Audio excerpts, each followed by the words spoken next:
Parents told me I wasn't wanted at Dad's special day because I'm pathetic, so I grinned, understanding they only need my cash. When I pretended to go bankrupt and pulled all financial support and bookings, now they'll experience a major wake-up call. Be me, 36-year-old Tyler. Married to Jessica, 35, been together since sophomore year of college. Met in a statistics class, been inseparable ever since. Got 2 amazing kids, Connor 8 and Sophie 4. Live in a modest 3-bedroom ranch just outside Cleveland. House needs work but has good bones. Run my own custom furniture and woodworking business. Specialize in high-end built-ins and restoration pieces. Nothing glamorous but decent living. Started with just a beat-up pickup truck and secondhand tools. About my background. Grew up in what looked like the perfect suburban family from outside. Reality was toxic as hell underneath. Dad's a real estate developer. Made his fortune flipping commercial properties in the 90s. Never lets anyone forget it. Older sister Victoria is a corporate attorney. Married to a plastic surgeon who specializes in mommy makeovers.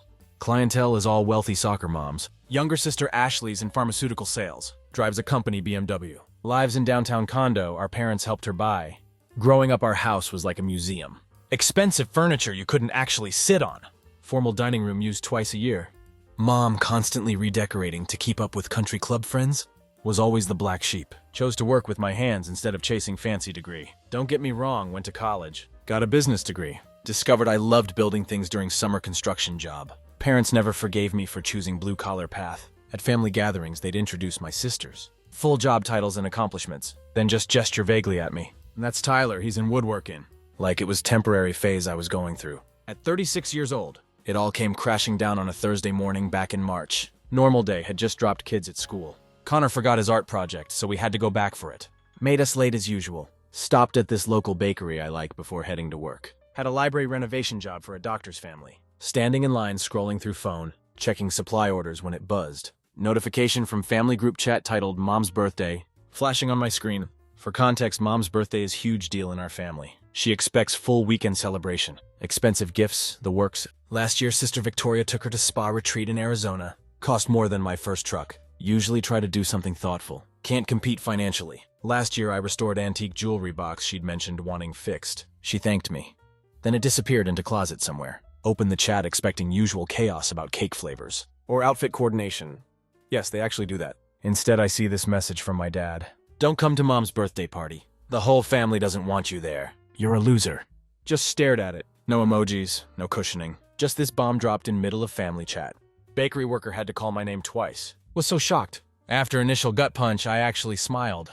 Not because it was funny, but because finally the mask came off. For years they'd been looking down their noses at me. Tension at family dinners where they'd talk about BMWs and vacation homes, while giving me pitying looks. Eye rolls when I tried to explain complexity of matching century-old woodwork in historic restoration, like I was some kind of handyman instead of skilled craftsman. Remember the Christmas where Dad handed out bonus checks to my sisters for their hard work, but gave me Home Depot gift card for $100. Worst of all was how they treated Jessica. She's an elementary school teacher. They treated her like she was the help, always asking her to watch other kids during family functions, or help in kitchen while my sisters lounged around. This message was pure unfiltered truth. Scrolled up, nothing leading to it. Just some messages about party decorations. Then boom, you're a loser. Wrote back only, so you chose money over your son. Then I canceled the restaurant reservation I'd made 3 weeks earlier. This fancy Italian place where meals start at $90 a plate. Mom always talked about it. Claimed it was too exclusive to get reservations. What she didn't know is I'd done custom wine cellar for the owner last year. Working weekends for 2 months to get it perfect. He was so happy with it that he promised me the private room whenever I wanted. Had booked it for $2,500. Arranged for special menu featuring all Mom's favorites. Even hired a jazz trio to play her favorite songs. Nobody knew about it. Wanted to surprise them. Show them I was still family, even though I didn't drive European car or vacation in the Hamptons. Then came the flood. My cousin Bradley, investment banker. Total douchebag who once asked if I needed a loan. In front of everyone at Thanksgiving. Replied with laughing emojis. Sister Victoria wrote, "You really are delusional. Still living in your little woodworking fantasy. While the rest of us built real careers. Maybe if you'd applied yourself in school like Dad wanted, instead of playing with hammers, you wouldn't be embarrassing us all." Ashley, who I thought might have my back, since I've helped her move 3 times, fixed up her condo for free. Just liked the message and stayed quiet. Then my uncle sent a meme, with my face photoshopped onto a clown. Caption, "When you think manual labor makes you successful." They were all responding within seconds of each other. Like they'd been waiting for this moment. Group chat exploded with everyone piling on. Aunt Carol asking if I could at least dress properly if I did show up. My other cousin suggesting I could park cars or something useful at the party. Mom's sister saying maybe it was for the best, since Jessica clearly doesn't own anything appropriate for the venue anyway. That's when I knew I was done. Really fucking done. After that group chat, I didn't say another word to any of them. Not on the chat, not to my dad, nobody. Didn't block them or delete the thread though. Wanted them to see me online, active, living my life. Wanted them to wonder. Finished my coffee, went to my job site. Worked like nothing happened. Client's wife brought me lunch. She did that sometimes because I was rebuilding her dream library. Actually listened to what she wanted, instead of telling her what she should want. Like their last contractor. Normal day. Came home, played catch with Connor. Helped Sophie with her reading. Ate dinner with my family. When kids were in bed, I told Jessica everything. Not just about the message, but all the years leading up to it. How they'd make snide comments about her teacher's salary, while asking her to watch their kids for free. How Mom would accidentally exclude us from family photos because we weren't dressed upscale enough, or position us at the back. How at my nephew's birthday, Sister asked Jessica if she could help the catering staff set up. Not realizing she was basically asking my wife to be unpaid labor, told her about the time Dad gave my oldest sister $25,000 gift for down payment on her house, but told me asking for $5,000 loan for business equipment was enabling my poor choices. About how Mom had habit of introducing Jessica as Tyler's wife. She's a teacher, in this tone. Made it sound like she was saying, she has head lice. Jessica listened without interrupting. When I finished, she didn't say, I told you so. Even though she could have, she'd been telling me for years that my family treated us like second-class citizens. She just nodded and asked, what do you want to do?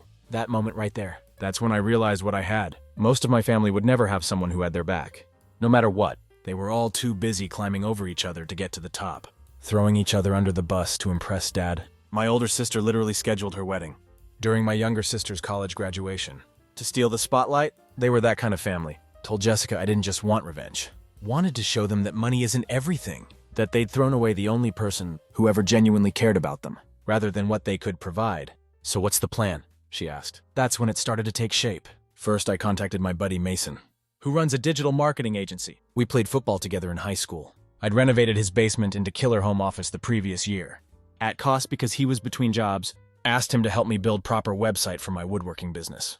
Not just landing page with my phone number, but full portfolio showing the high-end work I'd been quietly doing for years. See, what my family never bothered to find out was that I'd developed reputation among architects for detail work that nobody else could match. Those hammer and nail skills they mocked had led to me getting referrals for some of the most expensive homes in the area. Just never bragged about it like they would have. Mason built me website showcasing before and after photos of my best projects, testimonials from clients, including several whose names even my status-obsessed family would recognize, and proper booking system. He also set up targeted social media that would reach the exact high-end clients I wanted. Within 2 weeks, I had customers with 7-figure homes messaging me from Instagram. My business tripled from previous year, on track for nearly triple my usual income. Then I called my cousin Marcus, not one from the group chat. He'd left the family years ago, after his dad, my uncle, borrowed $150,000 from Marcus's college fund to invest in sure-thing casino development that went bust. We'd kept in touch on the down low, grabbing lunch when he was in town. He lives out in Boulder, Colorado, owns a bunch of rental properties. Had always said there was room for me if I ever wanted to move. He'd even offered me a deal on one of his houses a while back. Never took him up on it until now. Told him I was thinking of moving, fresh start. He didn't hesitate. Said one of his tenants was leaving in 3 months. Place was mine if I wanted it. 4 bedrooms on edge of the mountains. Mortgage would be less than our current place. Space for the kids. Workshop for my tools. Most importantly, peace. Meanwhile, I was playing nice on social media, posting pictures of me and Jessica at charity events in wealthy parts of town where I had clients. Coaching Connor's little league team, where he was actually getting pretty good. Sophie's dance recital where she got solo, even though she was youngest in her class. Family dinners, always smiling, always together. Never once mentioning the drama behind the scenes. Also started posting before and after shots of my latest projects. All multi-million-dollar homes, with owners who trusted me with their luxury libraries and custom built-ins. Famous former NFL players' media room. Tech CEO's custom library with hidden passages and built-in gadgets. Complete restoration of historic mansion's original woodwork. That had been featured in Design magazine. My family was watching. No, they were, because one day Victoria sent me private message. Where did you get the money to attend the Children's Hospital Gala? Those tickets are $500 each. Dad thinks you might be in some kind of financial trouble and making bad decisions. Translation: they can't stand that I might actually be doing well. Without their help, left it on red. Then Mom texted, not in group chat, but directly. Tyler, I see your business is doing well. Maybe we should talk. Your father has some connections that might help you expand. Some of our friends have been asking about your work, which is a bit awkward since we don't know what to tell them. Translation. Now that other rich people are noticing me, they want to pretend they've been supportive all along. Was tempting to tell them to go fuck themselves, but I waited. Needed more time. This wasn't about giving them peace of my mind. Was about showing them exactly what they'd thrown away. Mom's birthday came and went.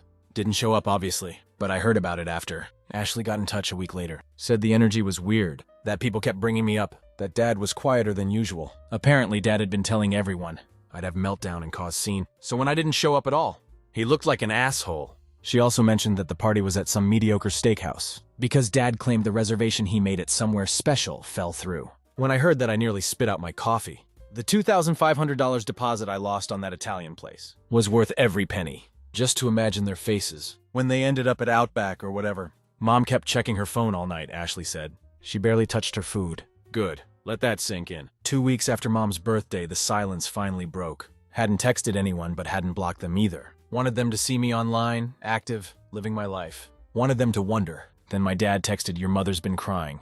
You've made your point. Enough is enough. We have the Petersons charity auction next week, and people are asking about you. It's embarrassing." No apology, no ownership. Just concern about their social image. That line, "You've made your point," was the dumbest thing I'd ever read. He thought this was about proving something. Still didn't get it. None of them did. So I didn't reply. Not even a dot. 3 days later, Ashley texted asking to meet. Just her. No pressure. Waited a few hours, then agreed. Coffee, neutral ground. We met at this little cafe on the south side, where none of our family ever went, because it wasn't exclusive enough. Didn't serve avocado toast or whatever. Got there early, sat by the window. She came in 10 minutes late. No makeup, hair in messy bun. Looking nothing like her usual polished self. She looked tired, but not physically tired. Tired in a way I recognized. First words out of her mouth. "You were right, Tyler." Didn't say anything, just let her talk. She told me about the birthday. How it hadn't been fun at all. Mom spent the night fake happy, clinking glasses and laughing too loud. Dad paced around checking his phone, obviously expecting me to show up with some grand apology. Victoria spent whole night humble bragging about her husband's new partnership at his surgical practice. Worth mid-7 figures. She even had balls to tell people I couldn't attend because I was having financial difficulties, and they were trying to respect my privacy.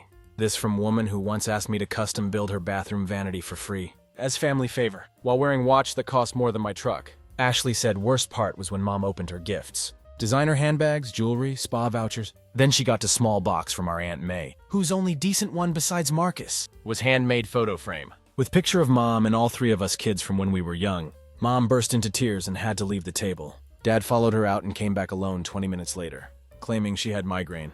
She kept asking about the Italian restaurant, Ashley said, like she somehow knew there was supposed to be reservation there. Dad kept saying he didn't know what she was talking about, but she wouldn't let it go. Then Ashley said something that shocked me. After I left the chat, people started talking. Really talking. Cousins I hadn't spoken to in years asked what happened, why everyone was laughing at me 1 minute, and acting like I disappeared the next. Bradley messaged Ashley admitting the clown meme was shitty. Said he was just following the group vibe like sheep. But at least he owned up to it. Even Uncle Ron, only one in family who works with his hands as hobby, remembered when I fixed his garage door during storm. Without asking for anything. He told Ashley nobody else in family would have done that. They'd have called service and sent him the bill. Remember when Victoria's basement flooded last year? And you showed up at midnight with pumps and stayed until 4 a.m. getting the water out? Ashley asked. She told people at the party that some guy she hired did it. She didn't even admit it was you. Then she told me something I'll never forget.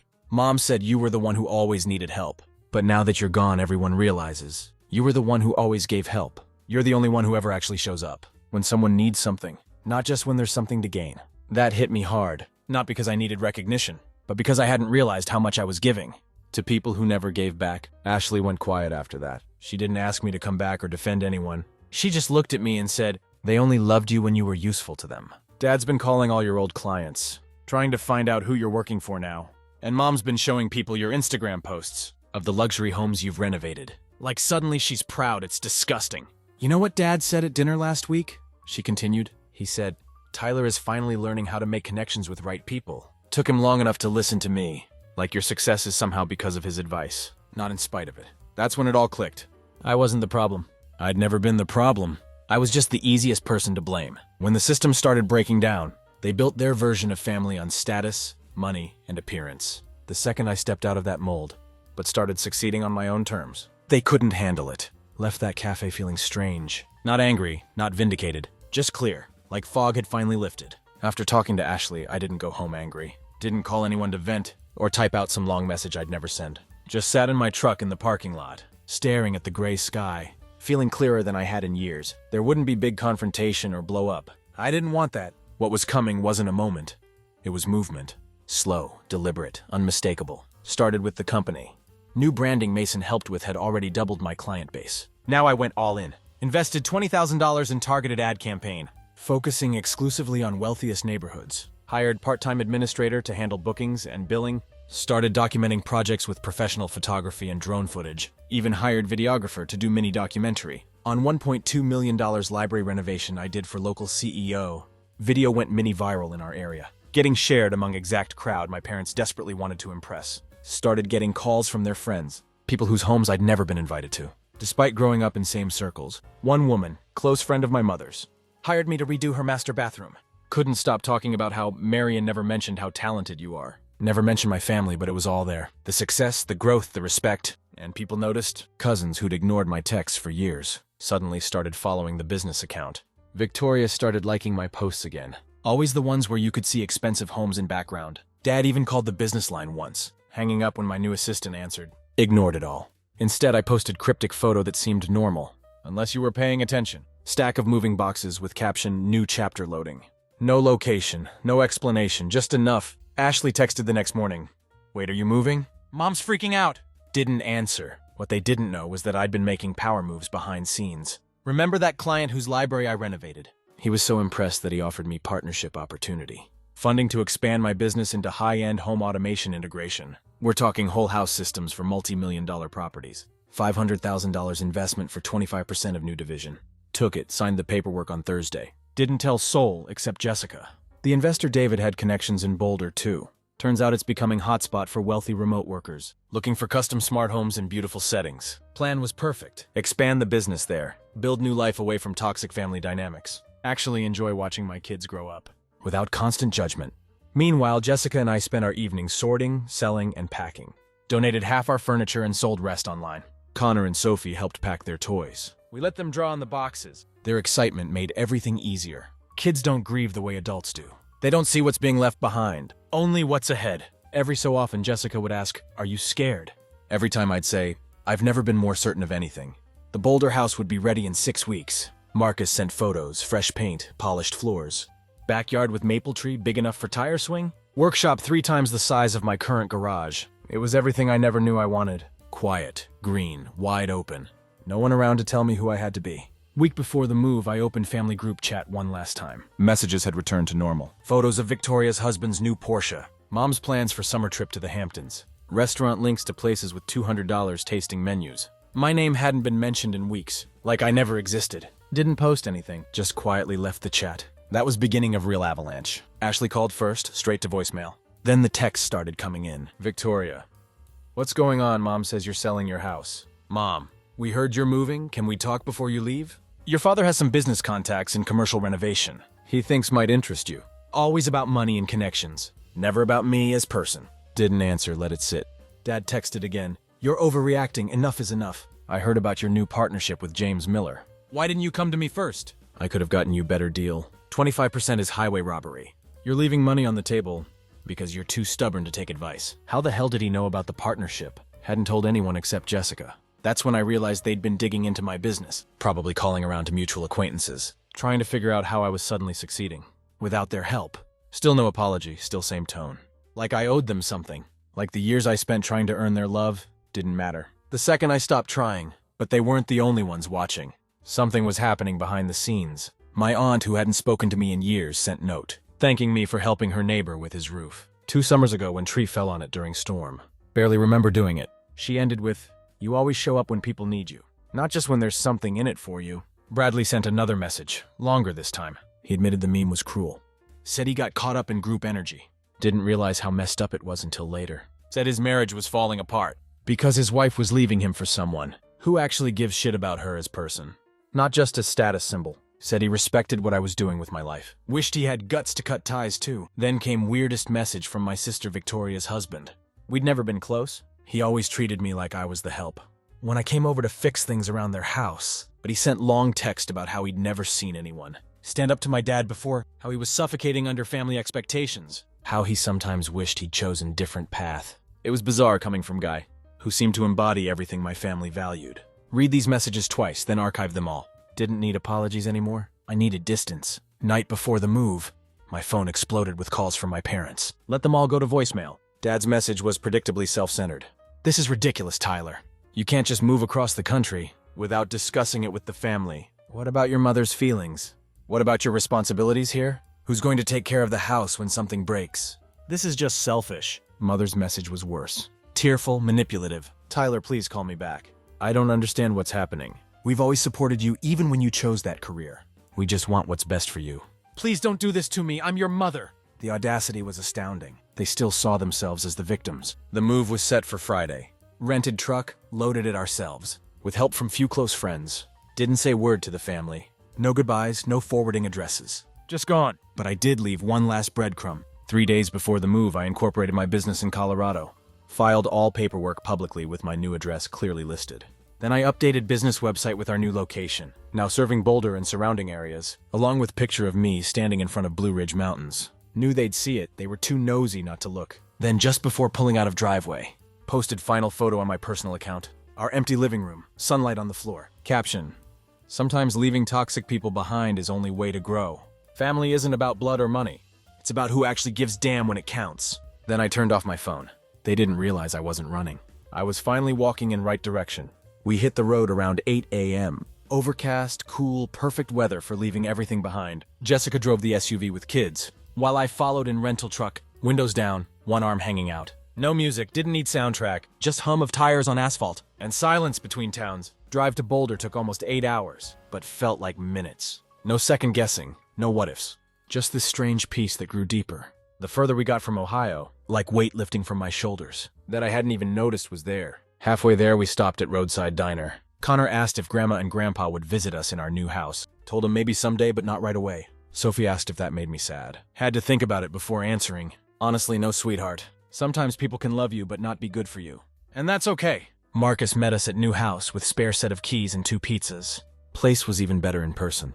Big wraparound porch, real trees that weren't suffocating in suburbs. Space inside, space to breathe. Space to build without shadows. Kids ran through every room claiming spaces, yelling about how Sophie's walls had to be purple, like the flowers outside. Jessica leaned against counter and smiled. She didn't have to say anything.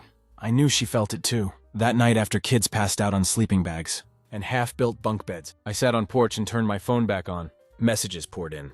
Scrolled through them slowly, like turning pages in book whose ending I already knew. Mom, please don't shut me out. This isn't how families work things out. We're worried about your financial stability. Your father says this business venture is a mistake. Victoria, you're tearing this family apart over what, a text? Dad says this partnership is going to fail without his connections. He's just trying to protect you. Even Ashley had cracked. You could have said goodbye. We're your family, Tyler. This isn't you. Mom found your restaurant reservation for her birthday. She's devastated, but the one that stood out was from Dad. You're acting like child. Running away won't solve anything. When this falls apart, don't come asking for help. Your mother is inconsolable and it's your fault. I expected more loyalty from son I raised. Actually laughed. That was the best he had. Still trying to put me down. Still assuming I'd fail without him. Still making it about loyalty to him, while showing none to me. Didn't respond, didn't rage or explain or argue. Just deleted every message. Deleted the thread and blocked all their numbers. One by one, quietly, cleanly, finally. No dramatic goodbye, no bitter speech. Just gone. We spent next week settling in. Slowly transitioned the business. New clients, new licenses, new jobs already lined up. Thanks to Marcus's connections and my growing online reputation. Set up showroom downtown for home automation side of business, complete with demo stations for potential clients, to see what we could do. Jessica took position at private school. That actually paid her what she was worth. Started planting little garden out back.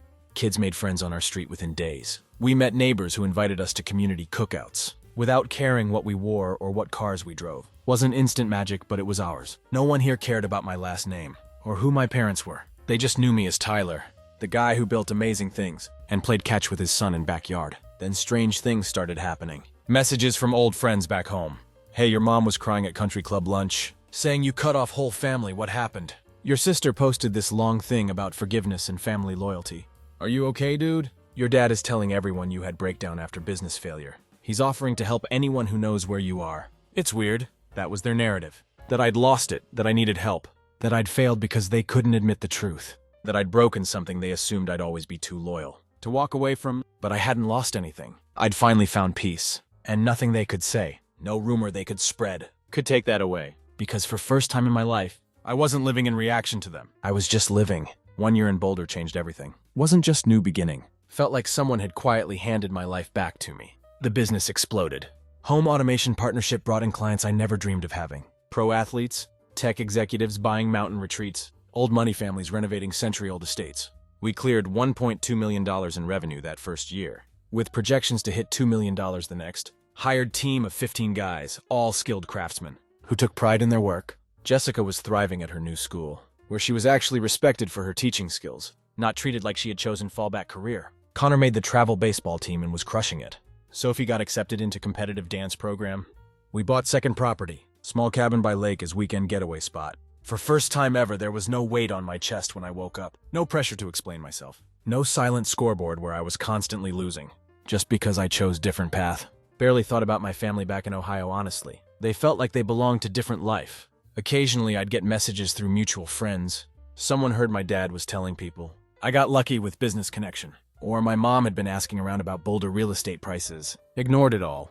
People like that don't change, they just change tactics. Then came the bomb I never expected. One Thursday morning in October, got voicemail from Victoria. Her voice sounded tight, controlled but with panic underneath. Dad's real estate company had collapsed. Market turned. Several major investments failed simultaneously. Worst of all, there was investigation into some accounting irregularities. Turned out Dad had been cutting corners for years, misrepresenting properties and playing fast and loose with investor money. They'd had to sell the house, vacation property, the cars, everything. Mom's country club membership, gone. Victoria's husband had apparently been struggling too. Malpractice suit had cost him his partnership position. They were downsizing temporarily. Here was the kicker. Dad and Mom were moving to Boulder. To downsize and be closer to family. Laughed so hard I nearly crashed my truck. The fucking audacity. Didn't call back. Played the message twice. Saved it for posterity. Didn't even mention it to Jessica. 2 weeks later, another message. This time from Dad himself. His voice sounded old, defeated. They were living in condo on outskirts of Boulder. Not the nice part. Medical bills from his emergency gallbladder surgery had wiped out what little they had left. Mom was looking for work, but at her age it was difficult.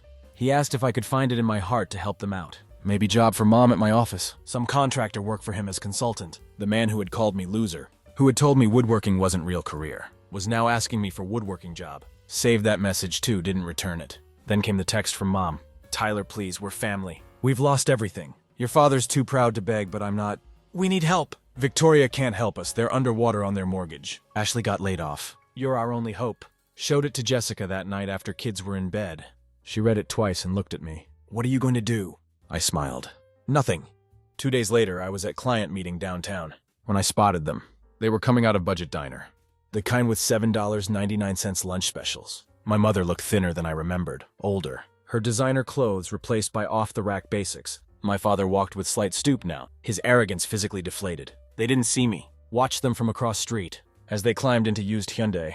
Far cry from Dad's usual Mercedes. For second, just split second, I felt twinge of something. Not guilt, not exactly pity. Just recognition of how far they'd fallen. That weekend I got call from unknown number. It was Ashley. She was in town staying with Mom and Dad temporarily. Could we talk? Agreed to meet her at coffee shop. When she arrived, she looked exhausted. It's bad, Tyler. Really bad. The SEC investigation found evidence Dad was cooking books for years. He's not going to jail because of his age. But the fines took everything. They're living on Social Security. And what little Mom makes working retail at the mall. Sipped my coffee. And they need help, your help. Victoria's husband lost his practice in malpractice suit. And she's got her hands full with the kids. I got laid off and I'm barely making ends meet. You're the only one doing well. Looked at her for a long moment. Tell me something, Ashley.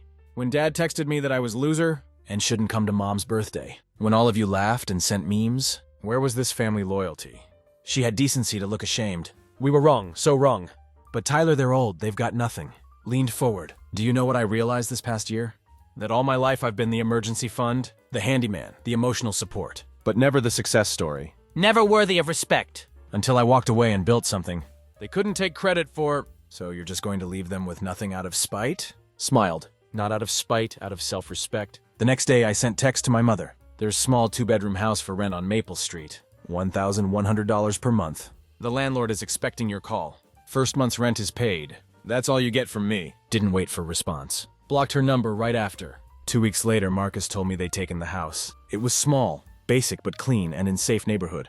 Not the luxury they were used to. Not even close to what Jessica and I had now. But better than they deserved. Never went to see them, never called. Never reached out in any way. They'd chosen money and status over me for decades. Made me feel worthless because I valued different things. Now they had neither money nor status. And I had both, plus the one thing they never had. Genuine happiness. Last week I was dropping Connor off at baseball practice. When I saw my father sitting on bench at edge of the park, he looked old, diminished. He saw me too. Our eyes met across the parking lot. For a moment I thought he might approach. Might finally offer the apology I'd once desperately wanted. Instead, he just stared, then looked down at his hands. Walked Connor to the field, gave him a hug and told him I loved him, that I was proud of him no matter what. As I walked back to my truck, I passed near enough to the bench to hear if my father spoke. He didn't, just kept staring at his hands. The same hands that had typed that message. That had pushed me away. That had held money as only measure of man's worth. Didn't feel angry anymore. Didn't feel vindicated or victorious. I just felt free. They were still trapped in their prison of pride and materialism, even without the material things. And I was still me. Same guy who worked with his hands, who showed up when people needed him, who valued family.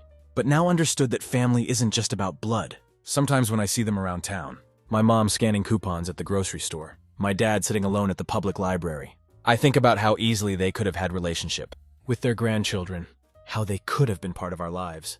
All it would have taken was simple apology, some basic human decency. But they couldn't give that. Even now, broke and humbled, they still can't admit they were wrong. Dad still crosses the street when he sees me coming. Mom still watches my kids from distance at the playground. Never approaching. And that's the revenge I never knew I wanted. Not their suffering, not their begging, but their irrelevance. They chose money over their son. Status over family. Now they have neither. And I have everything. Because the best revenge isn't making them pay. It's making them watch you thrive without them.